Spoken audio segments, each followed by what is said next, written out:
सूरह फातिहा 100 मरतबा पढ़कर दुआ मांगी जाए तो कबूल होती है। सूरह बकरा की तिलावत से शैतान घर से भाग जाता है।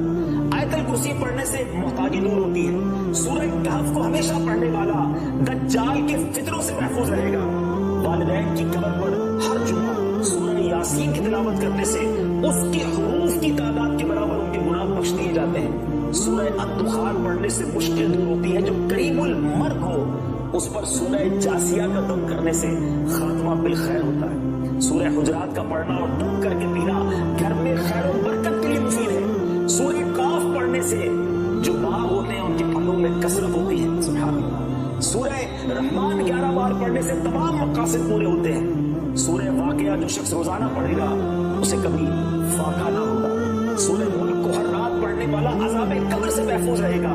सूरह मुज़्ज़मिल को 11 बार पढ़ने से हर मुश्किल आसान हो जाती है। सूरह मुद्दस्सिर को पढ़कर हिफ्ज़ कुरान की दुआ मांगने से कुरान करीम का याद करना आसान हो जाता है। जो बच्चे हिफ्ज़ कर रहे हैं उनके लिए जबरदस्त वजीफा है। सूरह अन्नाज़िआत पढ़ने से जागने की तकलीफ नहीं होगी।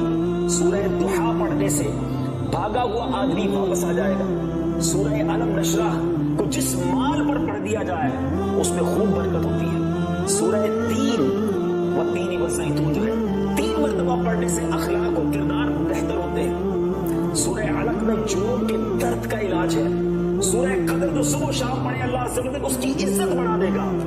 सूरह बय्यिना बर्स और यरकान का इलाज है। जिस आदमी या जानवर को नजर लगी हो उस पर सूरह आदियात का दम मुफीद है। सूरह कारिया पढ़ने से बलाओं से हिफाजत रहती है। सूरह तकासुर को 300 बार पढ़ने से जल्द कर्ज अदा हो जाता है। कई लोग कहते हैं जनाब कर्ज बहुत है, चले कुरान का वजीफा ले लें, अलहाकुमुत तकासुर। ये जो सूरत है 300 बार पढ़ने से बहुत जल्द कर्ज उतर जाता है। सूरह असर पढ़ने से गम दूर हो जाता है। सूरह हुमज़ा और सूरह फील दुश्मन के शर से हिफाजत के लिए और सूरह कुरैश जान की हिफाजत के लिए बड़ी मुजर्रब है, बड़ा कमाल का वजीफा है। सूरह माऊन बड़ी मुश्किल के वक्त में पढ़ना बहुत मुफीद है। सूरह कौसर